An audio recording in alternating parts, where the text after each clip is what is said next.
अब बात एक राजनीतिक खबर की, सत्ताधारी दल की। चूंकि बीजेपी में संगठन का चुनाव अक्टूबर महीने से चल रहा है, 6 महीना बीत चुका है। शुरुआत में यह कहा गया था कि जैसे नया साल आएगा तब तक पार्टी को नया प्रदेश अध्यक्ष मिल जाएगा, लेकिन अब नया साल बीते भी 4 महीना होने वाला है। टलते टलते मामला पहले कुंभ पर गया, फिर नवरात्र पर गया, फिर खरमास पे पहुंच चुका है। चूंकि भाजपा बड़ी धार्मिक पार्टी है, मुहूर्त और तमाम पंडितों से पूछकर नक्षत्रों के हिसाब से काम करती है, लेकिन इतना सब होने के बावजूद भी अभी बीजेपी के नए प्रदेश अध्यक्ष का कुछ अता पता नहीं है।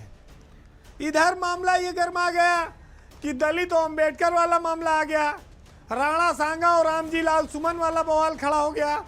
उसमें भाजपा की मुसीबत बढ़ गई, क्योंकि ये करणी सेना और फलाना सेना, क्षत्रिय समाज, ये सब रामजी लाल सुमन के यहाँ पहुँच गए बवाल काटने। वो मामला दलितों के स्वाभिमान और अस्मिता से जुड़ गया। भाजपा के सामने इस बात की सबसे बड़ी समस्या और चुनौती है कि लोकसभा चुनाव में जो दलित वोट खिसका वो कैसे वापस लाया जाए।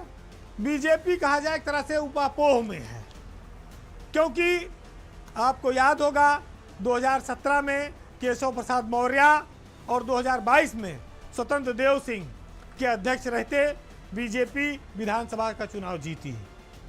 दोनों बार उसके अध्यक्ष जो थे ओबीसी समाज से थे, लेकिन इस बार मामला दलित वोटों पर फोकस का है और पार्टी इसी चक्कर में नाम अनाउंस नहीं कर पा रही है। दावेदार कई हैं, मंथन दिल्ली तक हो रहा है, दिल्ली तक दौड़ भी लग रही है और नामों की रेस भी चल रही है। वैसे अगर ओबीसी वर्ग से देखें तो कैबिनेट मंत्री धर्मपाल सिंह इस रेस में हैं, अमरपाल मौर्य हैं, बीएल वर्मा हैं और बाबूराम निषाद का नाम शामिल है। और दलित चेहरों में जुगल किशोर जो कभी बीएसपी में थे, सांसद थे, उनका नाम भी इधर आया है। लेकिन चूंकि वो दूसरी पार्टी से आए हैं, बीजेपी के सामने दलित नेताओं में विकल्प कम मौजूद है। अगला नाम विद्यासागर सोनकर का है। उनके अलावा भाजपा के पास दलित चेहरों में कोई मास लीडर भी नहीं है जो जिनको दिखा के, जिनको दौड़ा के कुछ वोट खींच सके। पार्टी में कई लोगों को बढ़ाया, लेकिन विद्यासागर सोनकर एक ऐसा चेहरा है जो प्योर दलित समाज को अपनी ओर आकर्षित करने की क्षमता रखते हैं। यहाँ लाल बत्ती पाकर भी लोग 100, 200, 400 वोट खींचना उनके लिए मुश्किल हो जाएगा। वैसे बीजेपी के सामने एक मुश्किल और है कि जब तक राष्ट्रीय अध्यक्ष का चुनाव नहीं हो जाता तब तक वो यूपी में नया अध्यक्ष नहीं दे सकती, क्योंकि अगर यहाँ अध्यक्ष दे दिया और राष्ट्रीय स्तर पर भी उसी समाज का कोई अध्यक्ष आ गया तो फिर मामला गड़बड़ा जाएगा। कुछ लोग द्वीप पंडित जी के लिए भी नाम चला रहे हैं, वो भी कह रहे हैं कि नहीं हम ये भी बन सकते हैं।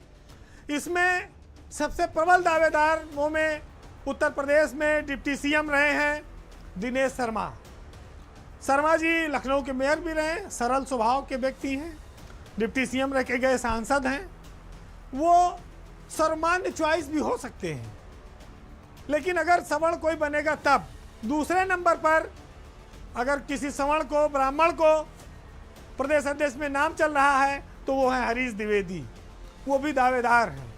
और हरीश द्विवेदी इस समय खाली भी हैं, लेकिन दिल्ली में उनकी पकड़ मजबूत है। उनको आप छुपा रुस्तम कह सकते हैं, क्योंकि धीरे धीरे चलते हैं और सर गर्दन झुका के चलते हैं।